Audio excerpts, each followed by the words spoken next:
Minister कह दे मैं फौज नहीं दे सकता, या उसको इंटीरियर मिनिस्टर कह दे मैं रेंजर्स नहीं दे सकता, और वो चुप करके बैठा रहा। उसकी ड्यूटी है इलेक्शन 90 दिन के अंदर कराने, और ये सारा दो आदमियों से सूरत हाल बिगड़ी है, और दो आदमी कुंजी हैं ये बिगड़ी हुई सूरत हाल को दुरुस्त करने की और असल मामले तक पहुँचने। एक है चीफ इलेक्शन कमिश्नर, क्यों उसने 90 दिन के अंदर ये इलेक्शन सूबाई हुकूमत के नहीं कराए, पंजाब के और खैबर के। और दूसरा है आईजी पंजाब, उस पर भी मैं आऊँगा। वो है कुंजी 9 मई की चाबी खुल जाती है अगर आप उससे पूछ रहे हैं, वो बता दे, सच बता दे कि क्या किसने उसको रोका, वो खुद क्यों, वरना वो खुद जिम्मेदार है, खुद अपनी फ़राइज़ की अंजाम दही में बिल्कुल एक नाकारा नज़र आना। जल रहे 18 मकामात पे फौजी तनसीबात जल रही हैं। आपने क्या हर एक एसपी को कहा हुआ है कि नहीं जाना उनके करीब? वो एसपी अगर देखता, अगर उसको इंस्ट्रक्शन ना होती तो 18 मकामात में से कम 10 मकामात पे तो पुलिस पहुंची होती, एसपी पहुंचा होता कि ये क्यों ये कर रहा है। पर ये आईजी पंजाब वो बता सकता है कि ये किसने किया। दूसरा, अब चीफ इलेक्शन कमिश्नर का, चीफ इलेक्शन कमिश्नर साहब, आप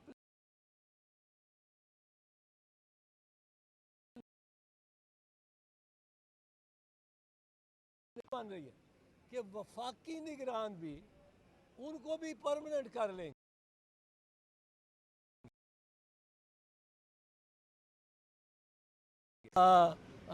मतलब है पूरी खुद मुख्तार हो उनकी काबीना निगरान वज़ीर आज़म की। और निगरान वज़ीर आज़म लगाना किसने है? शहबाज शरीफ ने और राजा रियाज ने। किसी पे वो तो जो अल्टीमेटली शहबाज शरीफ या नवाज शरीफ कहेगा उसने उनके टिकट पे ही लड़ना है, वो मानेगा। ये थोड़ा सा वो दिखाएगा गुस्सा कि इसहाक डार को नहीं मानता, लेकिन उसने उसी लाइन पे दस्तखत करने हैं जिस लाइन पे शहबाज शरीफ या नवाज शरीफ कहेंगे। तो ये तो मिली भगत होगी, इससे कोई फ़ायदा नहीं होगा मुल्क का, कौम का।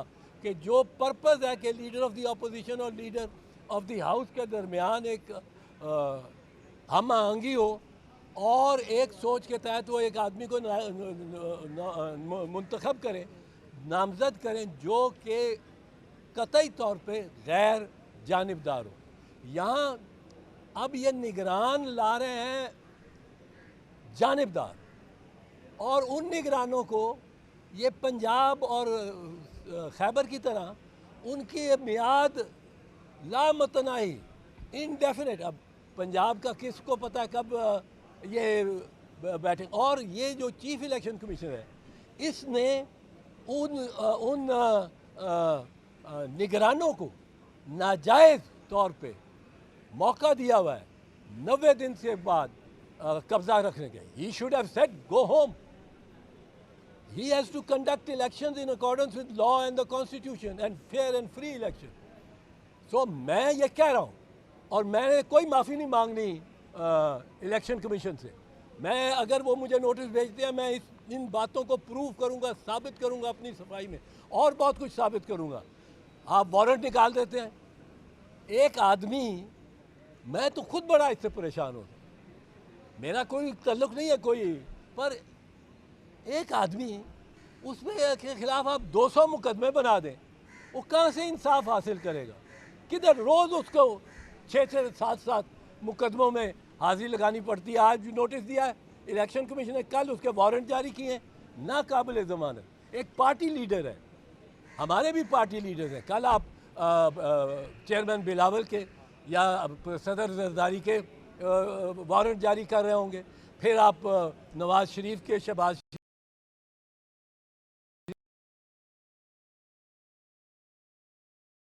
डार को तलब किया होता कंटेम्प्ट में, ख्वाजा आसिफ को किया होता, राना सनाउल्लाह को किया होता, प्राइम मिनिस्टर शहबाज शरीफ जिन्होंने खुल के कहा कि हम इलेक्शन नहीं होने देंगे क्योंकि हम सुप्रीम कोर्ट की बात ही नहीं मानते कि 14 मई को इलेक्शन हो। ये इस इलेक्शन कमिश्नर ने जाके वहाँ सुप्रीम कोर्ट को कहा जी, मैं पहले कहा कि मैं इलेक्शन करा लूँगा 30 अप्रैल तक, फिर इशारा मिला तो जाके कहा मैं नहीं करा सकता इलेक्शन, और ये मानते नहीं हैं। इलेक्शन कमिश्नर और आईजी पंजाब, ये दो बंदे हैं जो इस उलझनों से, जो हम सब के जहनों में है पाकिस्तानियों के, इलेक्शन होंगे नहीं होंगे, निगरान कौन होगा, निगरान कौन नहीं होगा, क्या फेयर एंड फ्री इलेक्शन होंगे, ये सब इलेक्शन कमिश्नर राजा साहब की ज़िम्मे आता है। और मैं पहले कह रहा हूँ, मैं डिफेंड करूँगा अपने आप को, I will seek my right to defend. और दूसरी बात ये है कि ये जो आईजी पंजाब है, जैसे मैंने कहा, उसको ये बताना है कि 18 दिफाई तनसीबात पे उसके जूरिसडिक्शन में सबसे ज़्यादा पंजाब में हुआ, वो हमले हुए, तो उसने क्या किया, क्यों नहीं कुछ किया। साहब, आप पे इल्ज़ाम है कि जस्टिस तारक के साथ जस्टिस तारक ने ये इल्ज़ाम आयद किया कि चीफ जस्टिस से मुलाकात के बाद पूरी बात आपका केस जब फिक्स हो गया, तो इसको क्या कहें? यार ये बड़ी ज़्यादती है, और जस्टिस तारिक की जानिब से बहुत ज़्यादती है, क्योंकि मिस रीड किया। और उन्होंने मुझे जहाँ मैं जाता हूँ लोग कहते हैं आपने अगले दिन केस लगवा लिया, आपने इन्फ्लुएंस किया चीफ जस्टिस को। चीफ जस्टिस इन्फ्लुएंस होने वाला नहीं है, पहली बात। दूसरी बात यह है कि ये बिल्कुल गलत है तारिक साहब की बात कि जी अगले दिन केस लग गया। हम मिले हैं लतीफ़ खोसा और मैं चीफ जस्टिस को, सिर्फ ये कहने गए हैं कि आप बेंच, हमने कहा, हमने पिटीशन में लिखा अपना कि फुल कोर्ट बेंच बनाए। हमने कहा कि जी हमारी तरफ से फुल कोर्ट आप बेंच बना लें और कल लगा दें।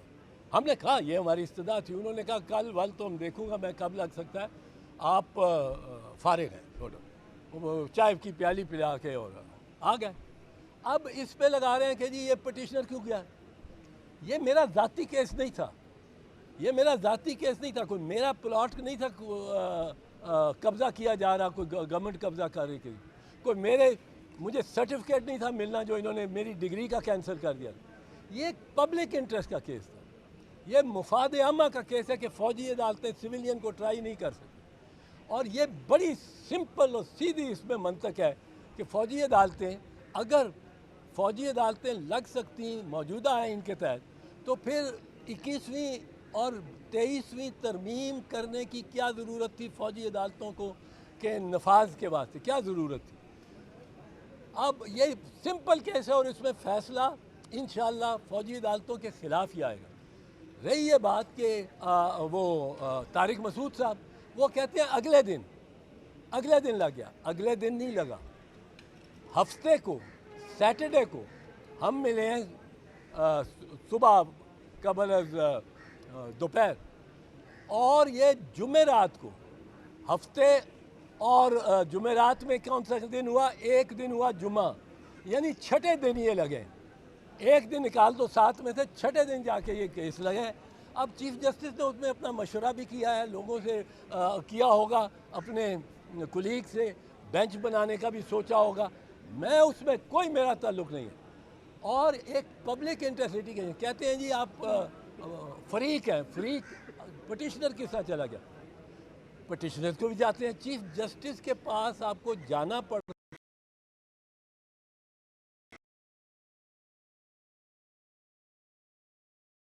ये तारिक साहब कहते हैं नेक्स्ट डे लग गया।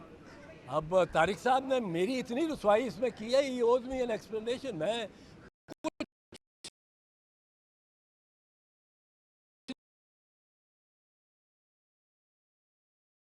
उनकी नहीं मैंने की, मेरे